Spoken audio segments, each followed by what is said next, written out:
from Maryland, which is in the States, about 20 minutes from DC. I'm only here for the semester at JCU, and my school in Maryland is St. Mary's College. I study biology and environmental studies. More terrestrial stuff. At my school it's more like broad. There's not like marine bio or anything, it's just bio. I was really interested in going to Australia just because it's such a special place, but and I'm so glad I came here. My name is Daisy Hawkes. I go to James Cook University in Townsville. I'm studying zoology and ecology at the moment. I study zoology and ecology because I love working outside and I want to have a career where I'm making a difference in conserving the natural wildlife and the environment. My name is Nick Fouch. I'm from Berea, Kentucky in the United States, which is a little tiny little town. I go to Berea College back in the States, but currently studying abroad at James Cook University in Townsville, Australia. It's pretty wonderful so far. I'm Mimi Hill from Virginia, and I go to school in North Carolina and Wilmington. And I'm just here to study abroad for this semester. I'm majoring in marine bio and environmental science. I grew up pretty much loving science, just being like in the outdoors and everything, so wanting to study ecology came pretty naturally. Once I got into diving, scuba diving, coral reefs and everything, it was just kind of like, and then, yeah. So. My name is Demi Artistician. I have been born and raised in Townsville, and I study zoology at JCU. I've always wanted to work with animals. Like, I started out wanting to do vet, but then I decided to get a bit more in depth, so helping animals instead. I've always been an animal person. My name is Margette Johnson. I grew up in central Pennsylvania in the States. I go to school at University of North Carolina, Wilmington. I grew up really liking the outdoors, liking animals. My dad's a conservationist, so that kind of pushed me in this direction. I've always really liked the ocean and all the marine animals within. My name is Amber Foster. I'm originally from Rockhampton. I go to school at JCU in Townsville, studying zoology and ecology. I've always just been into animals really. Even since I was a kid, like my grandparents owned a houseboat, that sort of stuff, so I always, saw them and like got to go out and see animals, and I don't know, I just always sort of been drawn to animals and I just love them too. Hi, my name is Abby Jr. I am originally from Boston, Massachusetts. I go to school at the University of Massachusetts Amherst, but I'm currently studying biology at James Cook University in Australia. I came to Australia because I've always wanted to come here. Everything I've seen is just so beautiful. The wildlife, because it is so unique. It has exceeded my expectations tremendously. So my name's Claire Falk. I'm from Townsville. I'm studying a Bachelor of Science, Zoology and Ecology, and Biochemistry and Molecular Biology. And I just love animals in general and science. So I got into science, I think, just from a young age. I was really interested in animals. I always loved catching insects and bugs, and we used to have like a terrarium with our pet elephant beetles, so it was sort of interest from a young age. It just never left me. Hi, my name's Jacob Hancock. I'm studying sustainability. I'm from Brisbane originally, but spent the last 20 odd years in Cairns. This class is necessary for me because in my line of work that I'm going into, I'm going to need to be able to look at different methods of trapping wildlife, identifying it, and I think it'll be very handy, plus it's a really interesting subject. Hi, my name is Natasha Inohosa. I am from Central America and South America, although right now I'm currently studying abroad in James Cook University in Australia. I love animals, and I've always loved animals. It's kind of like an innate thing. Whenever I see something, I just love it. I'm completely fascinated by it. And that's the reason I actually took Australian Vert. How can I come to Australia and not take this class? As soon as I went to Wambiana, I was just completely fascinated with all the geckos. I was just having a blast catching them all. So let's say I was in my natural environment catching all these animals.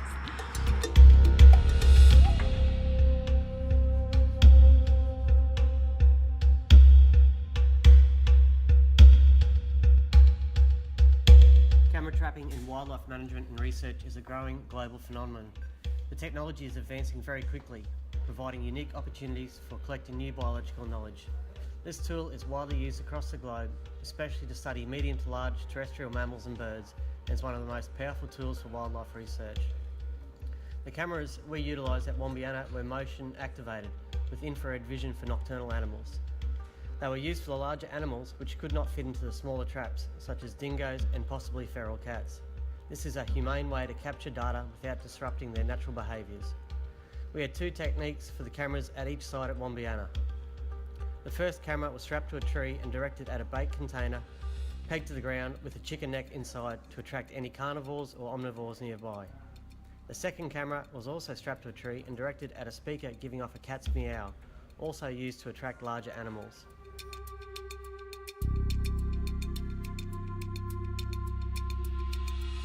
Spotlighting is the method of hunting nocturnal animals using headlamps and flashlights, which create an eye shine when they come in contact with their eyes. These eye shines are different for each organism, allowing for differentiation just by looking around. This activity was generally used to find small animals such as geckos and skinks, but can also find larger organisms and mammals. It has been found that when multiple torches are shone in the same area, the excess light makes it difficult to see a valid eye shine. Therefore, this tracking activity was done in large areas where researchers were able to spread out across the expanse to cover a lot of ground without overlapping.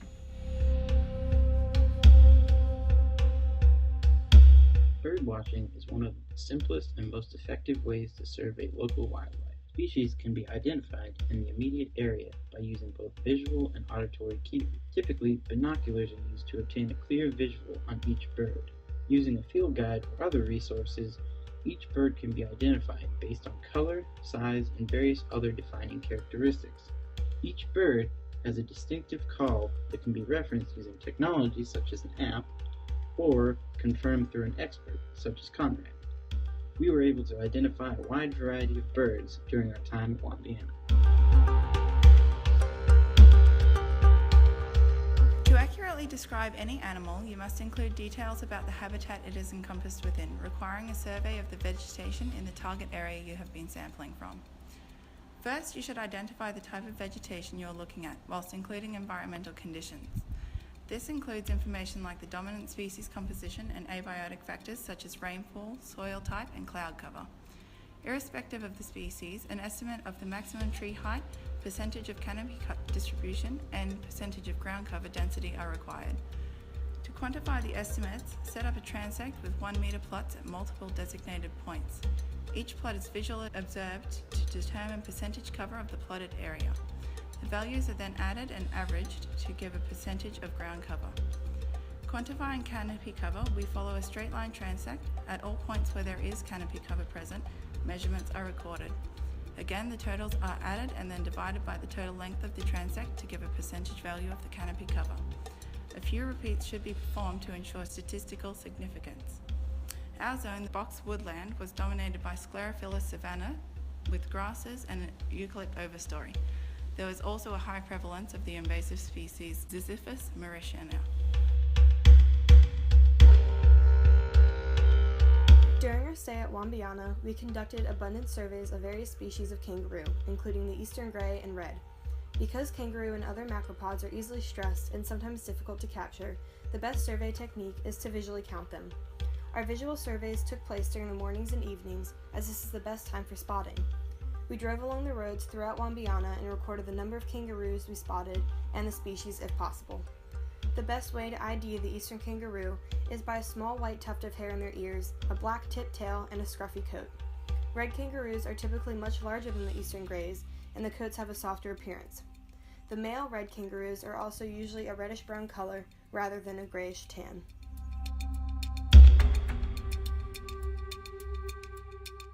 Active searching is exactly what the name suggests. It is actively searching a certain area looking for different animals that may be hiding. To minimize stress on the animal when trying to catch it, it is best to be quick, placing a flat hand over it gently to stop injury but also preventing it from escaping. Once caught, it is placed into a Ziploc bag with some leaf litter and put into a shady spot to prevent overheating. It is best for a group to spread out to be able to search the area thoroughly. Animals could be hiding anywhere, but bark on the trees and under logs, rocks, or leaf litter was found to be the best places to find them. While active searching, mostly reptiles such as geckos and skinks were found.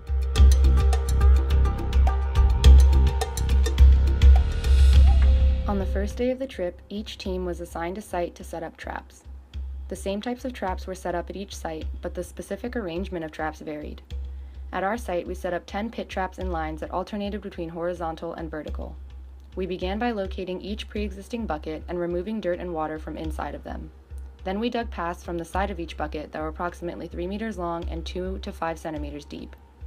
Next, we placed a line of tarp along the path that we dug and used stakes to hold the tarp in place. The tarp acted as a gutter, leading the animals to the buckets. We made sure that the tarp went through the middle of the bucket so that either side of the tarp would lead animals into the bucket. When the pit traps were done, we made sure each bucket had a sponge so that if it rained, the animal could climb onto it, and a piece of reflective cloth to protect the animal from the sun. We folded and buried about 2.5 centimeters of the tarp and patted it tight with dirt on either side. We did this to make sure that any animal traveling along the tarp could not go underneath of it. We put one funnel trap near each end of a pit trap so that there were 2 funnel traps at each of the 10 pit traps. We put the funnel traps as close to the tarp as we could so that an animal would not travel between the funnel trap and the tarp. To make sure the animal would think it was a natural path, we made a ramp out of dirt leading into the funnel trap. The pit and funnel traps were intended to catch small animals. Variegations.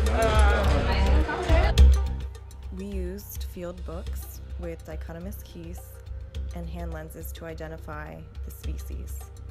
This animal we have here we know is a gecko of the Gecconidae family.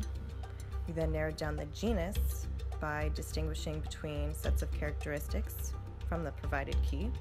Each identified characteristic leads to another set in the key, thus narrowing down the pool of possible genuses. The same procedure was then followed to identify down to species level. To find the genus of this specific gecko, we're going to look at this key.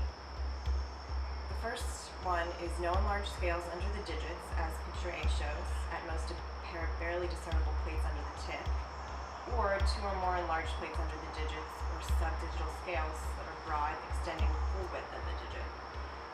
We found it to be the second option, so that tells us to go to 4. On 4, either the digits are angular, not resting flat on the substrate with obvious terminal claws, as picture B shows, or at least digits very narrow and not wider than deep. Or, second option, digit usually wider than deep and resting flat on the substrate. We found it to be this one, and that tells us to go to number 12.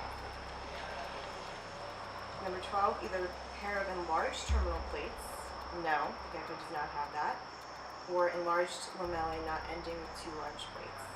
Yes, that says 16, so we move up to 16. Claws rise conspicuously from well within upper surface of the pad, D. That's what that shows. Yes, that tells us to go to 17.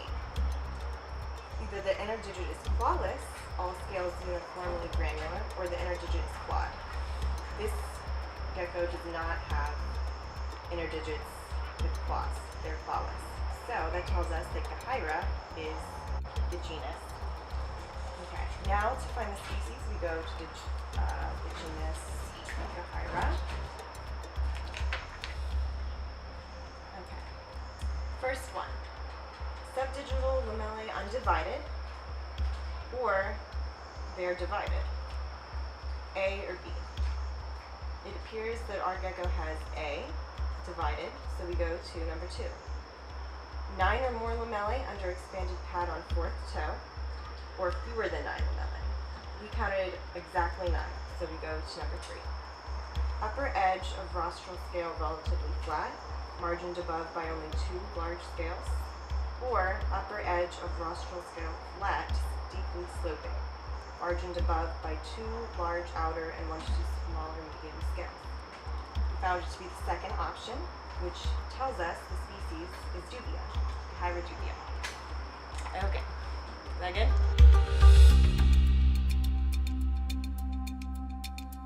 Identifying a Hylidae Lithoria brothy using a dichotomous code from Eric van der Joy's Field Guide to the Frogs of Queensland. Narrowing the frog down to the Hylidae family, making sure you use a firm but gentle grip as their moist skin makes them slippery to hold. They should have no obvious bony ridges, a variable finger and toe webbing. The tips of their digits are enlarged to form distinct expanded pads which are bordered by a distinct crease. Some of the main defining features of the Littoria rothi are a rounded snout, a coarsely patterned yellow and black hind side of the thigh, a dark vertical line in the iris forming a T shape with the pupil, and the top of the iris is a reddish-brown or red to orange colour. The average snout vent length is less than 60 mm in males and less than 50 mm in females.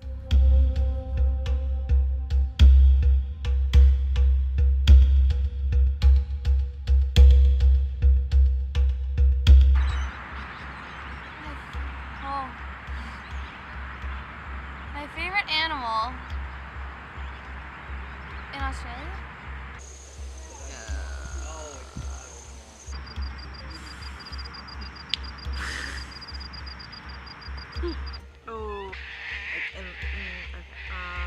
My favorite animal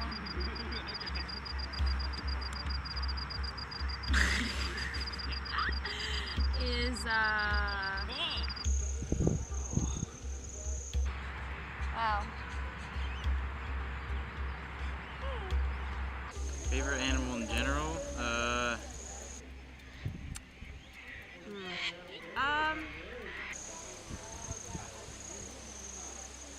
I really like wolves, but I also really like snakes and lizards and cats. So all of those. Probably the red-tailed black cockatoo. Probably a goose, just because of the name. It's a wonderful name for an animal, and they're hilarious. So, yeah. My favorite animal would have to be the dingo. I love dogs in general, but the dingo, they're just so majestic. It would probably have to be that little, what was it called? A durat? Duran? What's the little marsupial we found? What was that marsupial we found today? Dunna! Okay, It was Dunna. Straight face Dunna. I never actually think about that question. I have no idea. I say this to everyone, but I just love every animal except spiders. My favorite animal, I think, is a giraffe. I have been completely fascinated with its evolutionary history, specifically how it came along with its really large neck. I always think they're really clumsy and yet so elegant at the same time with their long eyelashes and their really long, beautiful legs and necks. My favorite animal would have to be the beluga whale. I like those, they're cool. My favorite animal in general is probably an owl. Any owl, I just think they're so majestic, and I love that they can be so free and fly around and be so wise and that sort of stuff. So. My spirit animal is a lemur. But, let's see. I always say dog, but that's so boring. Okay. Let's see. Well, my favorite animal, not to be boring, but it's a dog. I like snakes, but I like reptiles.